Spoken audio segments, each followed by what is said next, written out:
Start करते हैं अपन। आज अपन पढ़ेंगे राजस्थान में जो सिंचाई परियोजनाएं हैं उनके बारे में। जैसे चंबल घाटी परियोजना है, माही बजाज परियोजना है, नहरों की बात करें गंग नहर है, इंदिरा गांधी परियोजना है, ऐसी कुछ बातें करेंगे। लेकिन उससे पहले अपना छोटा सा पार्ट झीलों का बाकी है, उसके बारे में चर्चा कर लेते हैं। देन अपन स्टार्ट करेंगे सिंचाई परियोजना। तो कुछ झीलें बची हैं वो देख लेते हैं अपन एक बार। तो चलिए स्टार्ट करते हैं अपन बात कर रहे हैं कोलायत झील की। ठीक है, कोलायत झील। सबसे पहली बात तो ये झील है कहाँ पे?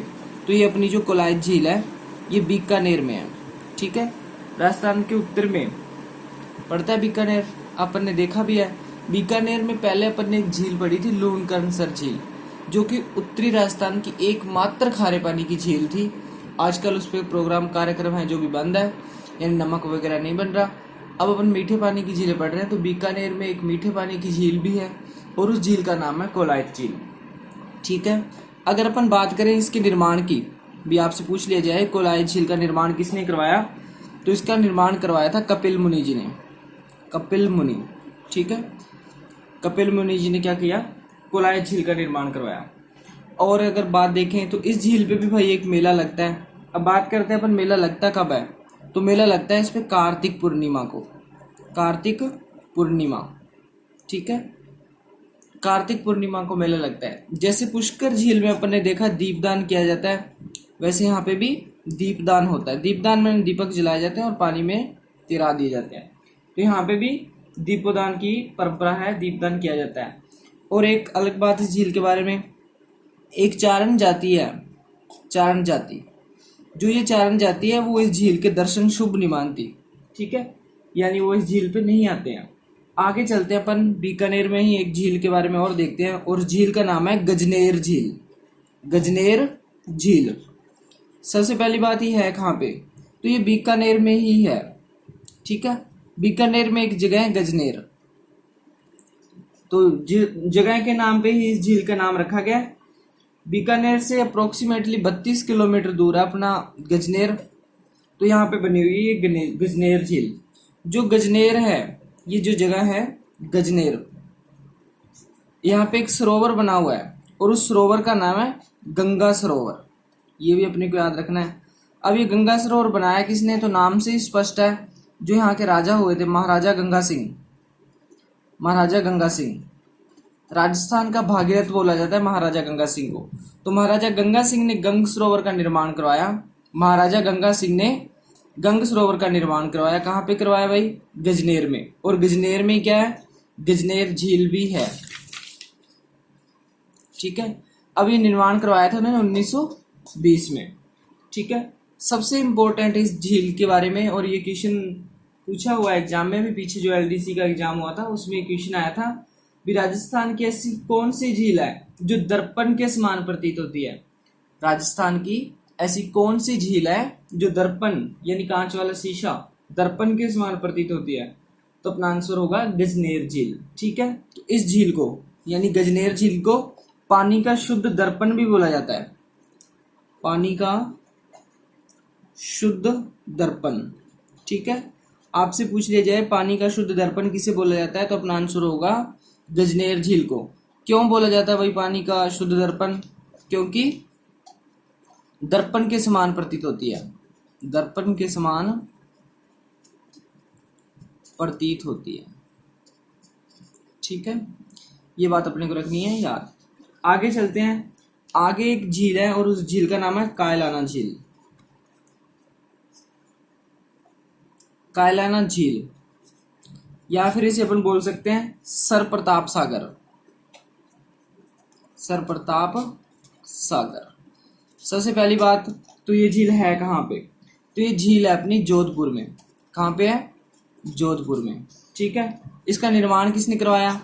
अगर अपन इस झील के निर्माण की बात करें तो जो ये बंदा है सर प्रताप, इसी ने इसका निर्माण करवाया। इसी के नाम पे इसका नाम भी रखा गया सर प्रताप। ठीक है, सर प्रताप ने इस झील का निर्माण करवाया। सबसे इंपॉर्टेंट बात है सर प्रताप सागर या कायलाना झील की, इसे आईजीएनपी से पानी मिलता है।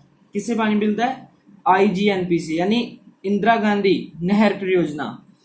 इंदिरा गांधी नहर परियोजना आईजीएनपी से पानी मिलता है, यानी अपन बोल सकते हैं आईजीएनपी से जुड़ी हुई है। IGNP से जुड़ी हुई एकमात्र झील।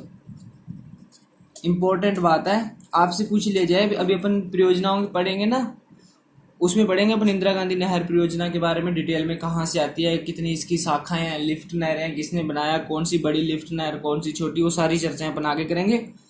आपसे पूछ लिया जाए इंदिरा गांधी नहर परियोजना से राजस्थान की जुड़ी हुई एकमात्र झील कौन सी है, तो अपना आंसर होगा कायलाना झील या फिर सर प्रताप सागर। कहाँ पे है ये? जोधपुर में है।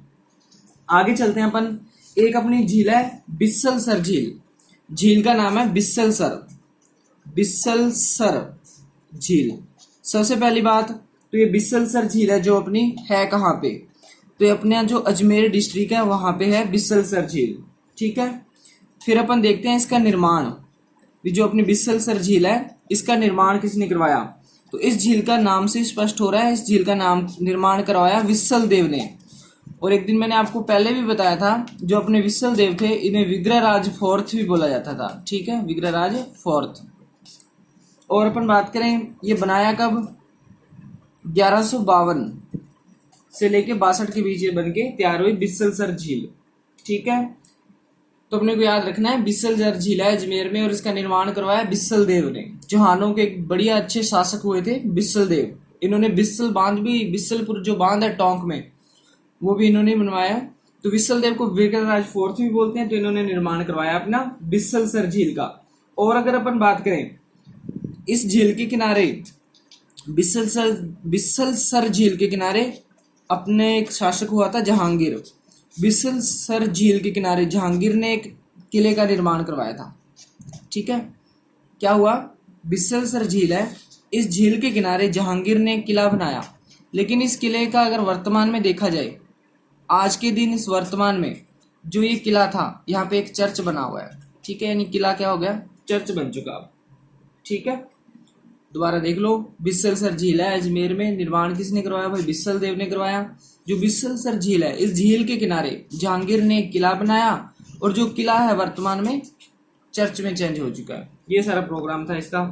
आगे चलते हैं, आगे अपन बात करते हैं एक और झील है अपनी सिल्लीसेड झील।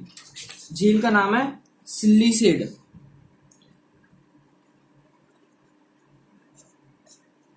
सिल्लीसेड झील। ठीक है, जो अपनी ये सिल्लीसेड झील है, सबसे पहली बात ये है कहाँ पे, तो जो अपनी सिल्लीसेड झील है ये अलवर में है। कहाँ पे है, अलवर में। दूसरी बात अपन करें इसके निर्माण की, तो इसका निर्माण करवाया था एक राजा हुए थे महाराजा विनय सिंह। महाराजा विनय सिंह, तो जो विनय सिंह जी थे इन्होंने क्या किया, सिल्लीसेड झील का निर्माण करवाया। क्यों करवाया भाई, अब क्या, इन्होंने इस झील का निर्माण अपनी पत्नी की याद में करवाया। ठीक है, और उनकी पत्नी का नाम था शीला। ठीक है, शीला की याद में। शीला कौन थी, तो शीला थी महाराजा विनय की पत्नी। तो अपनी धर्म पत्नी की याद में इन्होंने एक झील बनाई और उस झील का नाम रखा सिल्लीसेड झील। ठीक है, जो ये सिल्लीसेड झील है ये अलवर से अप्रोक्सीमेटली 15 किलोमीटर दूर है। और 15 किलोमीटर दूर नेशनल हाईवे 248 ए पर स्थित है। ठीक है, सिल्लीसेड झील है, अलवर में है। ठीक है, अलवर में कहाँ पे, नेशनल हाईवे 248 ए, उसके ऊपर है। महाराजा विनय सिंह ने करवाया भाई इस झील का निर्माण। क्यों करवाया, अपनी धर्मपत्नी शीला की याद में इसका निर्माण करवाया। अब महाराजा ठहरे थे यहाँ पे, इन्होंने एक महल भी बनाया। इस झील के आसपास इन्होंने क्या किया, एक महल बनाया और उस महल का नाम रखा विनय विलास। विनय विलास अपने नाम पे रखा गया, विनय विलास महल। तो ये भी आपको याद रखना है, ये भी कहाँ है, अलवर में ही है। ठीक है, और यहाँ पे आज अगर अपन प्रेजेंट में देखें तो यहाँ पे एक होटल चल रहा है, RTDC द्वारा संचालित होटल चल रहा है।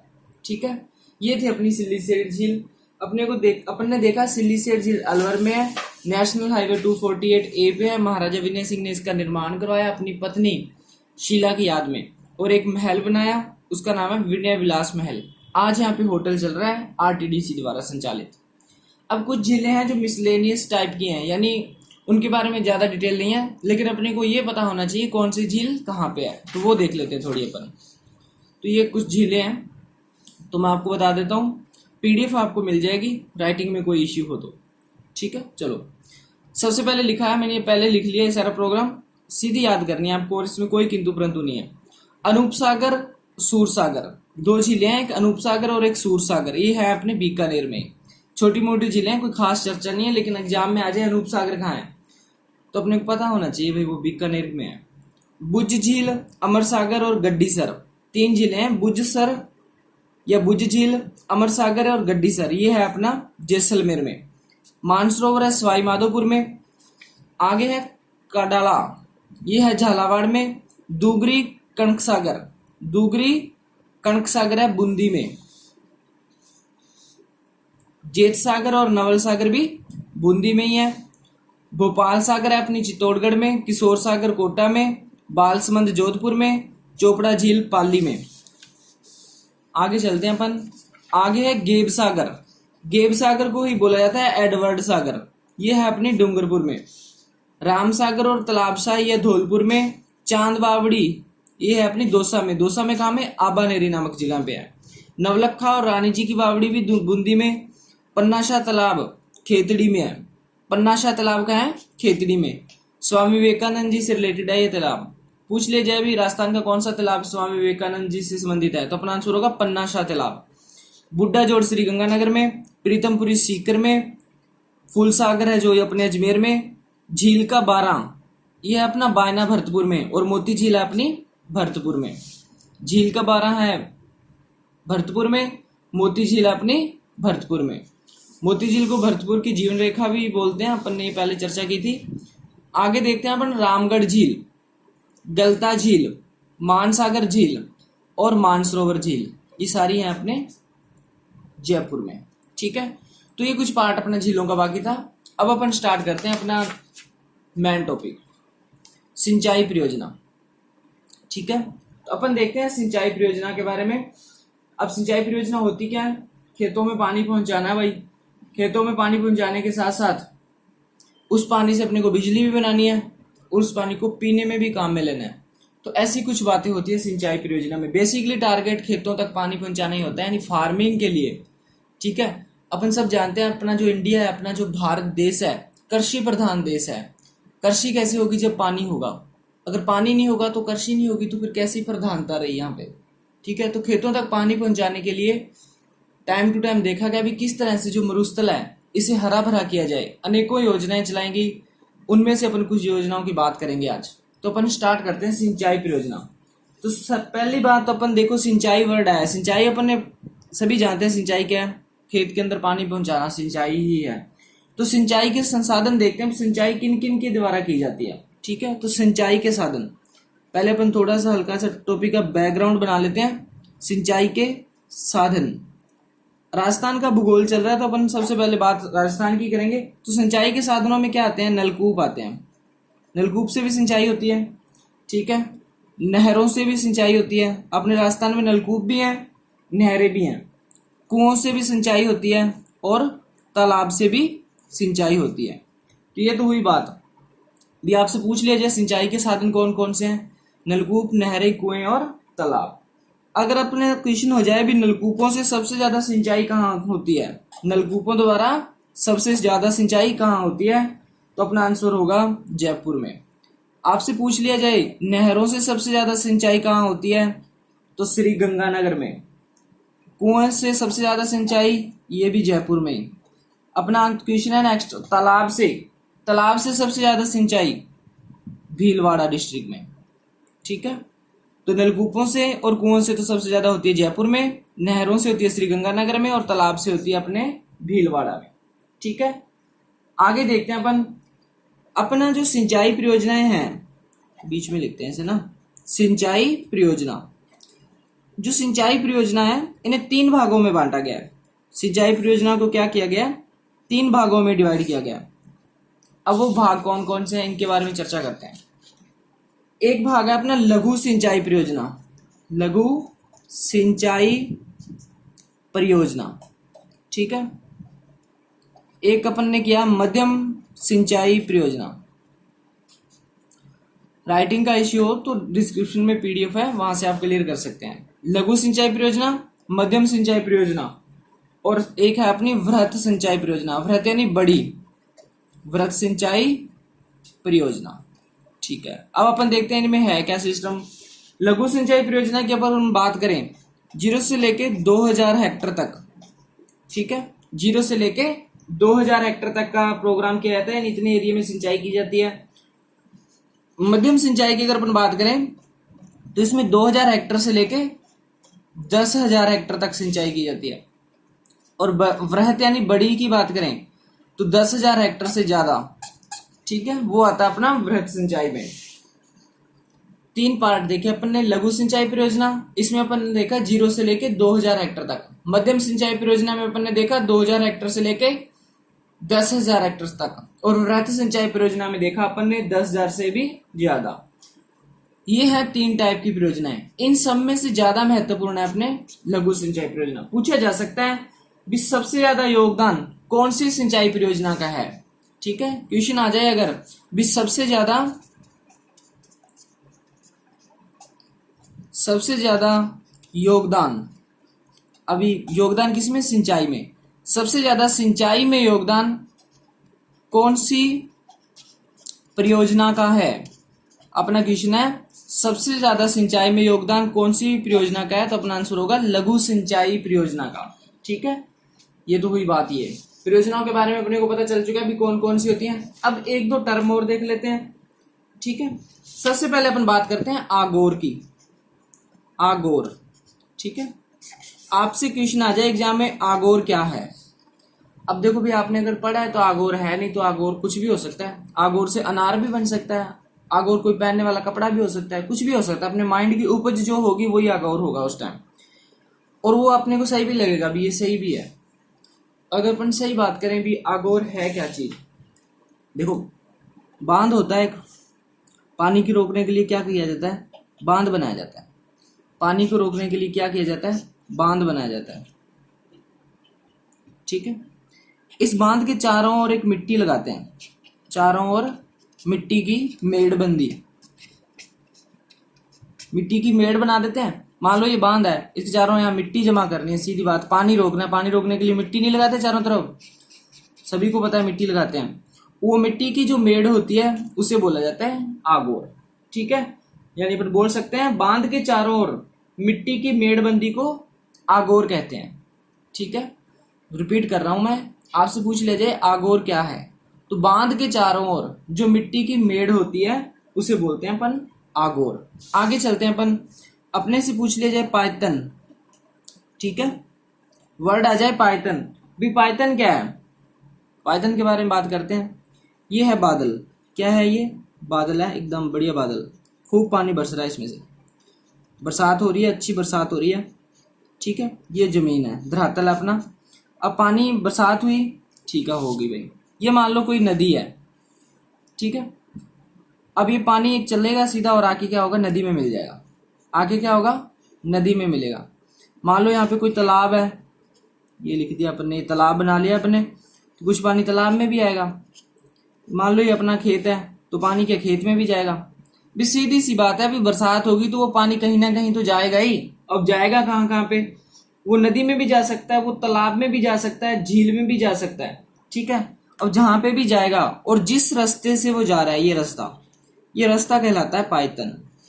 जिस रास्ते से बरसात का, वर्षा का पानी तालाब में जाए, झील में जाए, नदी में जाए, उसे क्या बोलते हैं, पायतन बोलते हैं। रिपीट कर रहा हूं मैं, जिस रास्ते से वर्षा का पानी नदी, तालाब, झील तक पहुंचता है उस रास्ते को पायतन कहते हैं। उस रास्ते को क्या कहते हैं, पायतन कहते हैं। आगे चलते हैं अपन, एक वर्ड है रेल। रेलगाड़ी वाला रेल नहीं है, ठीक है, तो रेल आपसे पूछ लीजिए रेल क्या है, तो मान लो बरसात हो रही है, ठीक है, अब जब वर्षा होती है तो क्या होता है, कुछ नदियां सी बन जाती हैं। जिस एरिया में कभी पानी भी नहीं हो, अच्छी बरसात हो, तो वहां पे क्या है, थोड़े टाइम के लिए नदियां बन जाती हैं, उन्हें रेल बोला जाता है। ठीक है, लिख लेते हैं अपन, वर्षा काल में छोटी छोटी नदियों के प्रवाह को रेल कहते हैं। ठीक है, वर्षा काल में छोटी छोटी नदियों के प्रवाह को रेल कहते हैं। आगे चलते हैं अपन, आगे अपने से पूछ लिया जाए सीर, अपना एक वर्ड है सीर। ठीक है, आपसे पूछ लिया जाए सीर क्या है। अब देखो, अपन जानते हैं अभी जो भूगर्भ है, अपनी मिट्टी है, जो मिट्टी धरातल पृथ्वी के नीचे पानी है, मिट्टी के नीचे क्या है, धरती के नीचे क्या है, पानी। तो भूगर्भ में पानी का निश्चित दिशा में बहना, तो अपनी जमीन के नीचे, मिट्टी के नीचे, पृथ्वी के नीचे पानी है, वो भी बहता है, और एक निश्चित डायरेक्शन में जब वो बहता है तो उसे बोला जाता है सीर। ठीक है, अब ये हुई ये बात, ये वर्ड आपको रखने हैं याद। अपन ने अभी देखा भी जो ये कुएं हैं, क्या है ये कुएं, और कुएं से सबसे ज्यादा सिंचाई कहाँ होती है, जयपुर में। तो ये कुओं से जो सिंचाई है, इसको बढ़ावा देने के लिए करंट में एक योजना चल रही है। ठीक है, जो अपने कुएं हैं और कुएं से क्या होती है सिंचाई, और सबसे ज्यादा राजस्थान में होती है, जयपुर में। इन कुओं से क्या हो रहा है, जो सिंचाई हो रही है, इसे बढ़ावा देने के लिए एक योजना चलाई जा रही है अपनी गवर्नमेंट से। उस योजना का नाम आपको याद रखना है, और उस योजना का नाम है जीवन धारा योजना। जीवन धारा योजना। ठीक है, ये योजना आपको याद होनी चाहिए, सिंपल सा आ जाए। जीवन धारा योजना क्या है, तो सिंचाई के लिए कुओं को बढ़ावा देना जीवन धारा योजना का उद्देश्य है। आगे चलते हैं अपन, आगे अपन बात करते हैं। अब देखो, अपन देख रहे हैं सिंचाई परियोजनाएं। तो सिंचाई परियोजनाओं में एक परियोजना होती है बहुउद्देशीय परियोजना। ठीक है, पहले अपन इनके बारे में बात करते हैं, बहुउद्देशीय परियोजना। अब देखो, नाम से ही स्पष्ट है, उद्देश्य सभी जानते हैं। उद्देश्य क्या होता है, टारगेट होता है, पर्पज होता है। ठीक है, उद्देश्य यानी पर्पज, यानी आपका मेन टारगेट क्या है, आपका लक्ष्य क्या है, उद्देश्य क्या है, वो है अपना उद्देश्य। लेकिन इसके सामने एक वर्ड लगा है बहु। ठीक है, तो हिंदी भी आप जानते हो, बहु यानी बहुत सारे उद्देश्य, यानी एक लक्ष्य ना होके, एक उद्देश्य ना होके, जब उसके ज्यादा उद्देश्य होते हैं तो उसे क्या बोला जाता है, बहुउद्देश्य बोलते हैं। तो अपन परियोजना पढ़ रहे हैं, आपसे पूछ लीजिए बहुउद्देशीय परियोजना क्या है। बहुउद्देशीय वो परियोजना है जिनके जो उद्देश्य हैं दो या दो से अधिक हों, जिनके उद्देश्य दो या फिर दो से अधिक हों, वो बहुउद्देशीय परियोजनाएं होती हैं। ठीक है, सपोज करो सिंचाई भी करवानी है, परियोजना चला रहे हैं, सिंचाई भी करवानी है, पेयजल व्यवस्था भी करनी है। ठीक है, इसी में अपने को मछलियां भी पालनी है, मत्स्य पालन। ठीक है, बिजली भी बनानी है। तो खूब सारी बहुउद्देशीय हो गए, चार उद्देश्य हो गए ना एक ही परियोजना के। तो ये वाले जिसमें सभी काम होते हैं वो बहुउद्देशीय है। मान लो कोई परियोजना सिंचाई और पेयजल के लिए, वो भी दो बहुउद्देशीय ही है। ये यानी कहने का मतलब दो या दो से ज्यादा उद्देश्य होने चाहिए परियोजना के, वो क्या होगी, बहुउद्देशीय परियोजना होगी। ठीक है, चलो अपन देखते हैं आगे। आपसे पूछ लीजिए फर्स्ट बहुउद्देशीय परियोजना, फर्स्ट बहुउद्देशीय परियोजना, पहली बहुउद्देशीय परियोजना। दो बातें करेंगे, एक बात करेंगे अपन अपने देश भारत की, और एक अपन बात करेंगे अपने प्यारे से राज्य राजस्थान की। ठीक है, एक अपन कर रहे हैं अपने प्यारे देश भारत की, और दूसरी बात कर रहे हैं अपने भारत का ही एक राज्य है राजस्थान। पिछले काफी दिनों से अपन इसी के बारे में चर्चा कर रहे हैं, राजस्थान की। तो अगर अपन बात करें भारत की, भारत में पहली बहुउद्देशीय परियोजना, तो भारत में सबसे पहले बहुउद्देशीय परियोजना चलाई गई थी दामोदर। ठीक है, दामोदर बहुउद्देशीय परियोजना। ठीक है, ये आपको रखनी है बात याद। और आपसे पूछ लीजिए राजस्थान के सबसे पहली बहुउद्देशीय परियोजना कौन सी है, तो वो थी गंग नहर परियोजना। ठीक है, भारत में तो है दामोदर और राजस्थान में है गंग नहर। ये तो हुई थी कंप्लीट 1948 में, और गंग नहर का जो सिस्टम है ये पूरा हुआ था 1927 में। गंग नहर नाम से स्पष्ट है, महाराजा गंगा सिंह, अपने राजस्थान के महाराजा गंगा सिंह थे जो इन्होंने किया था ये सिस्टम गंग नहर का। ठीक है, मैंने आपको पहले भी बताया था जो महाराजा गंगा सिंह है, इसे राजस्थान का भागीरथ भी बोला जाता है। और आपको जान के बहुत खुशी होगी, जो अपनी गंग नहर है, दोबारा रिपीट कर रहा हूं मैं, जो अपनी गंग नहर है ये पूरे विश्व की पहली पक्की नहर थी। ठीक है, जो गंगा नहर है पूरे विश्व की पहली पक्की नहर, यानी पक्की ईंटें वगैरह लगी थी इसमें, कच्चा प्रोग्राम कुछ भी नहीं था, तो ये बात भी आपको याद रखनी है। ठीक है, अब जो ये बहुउद्देशीय परियोजनाएं हैं इनके बारे में एक बात बोली जाती है, जो बहुउद्देशीय परियोजनाएं हैं इनके बारे में भी एक बात बोली जाती है। वो बात क्या बोली जाती है? जो अपने देश के प्रथम प्रधानमंत्री थे पंडित जवाहरलाल नेहरू, पंडित जवाहरलाल नेहरू, पंडित जवाहरलाल नेहरू जी ने क्या कहा जब उन्होंने बहुउद्देशीय परियोजनाओं के बारे में बातचीत की? तो उन्होंने कहा भी आधुनिक भारत के मंदिर हैं ये।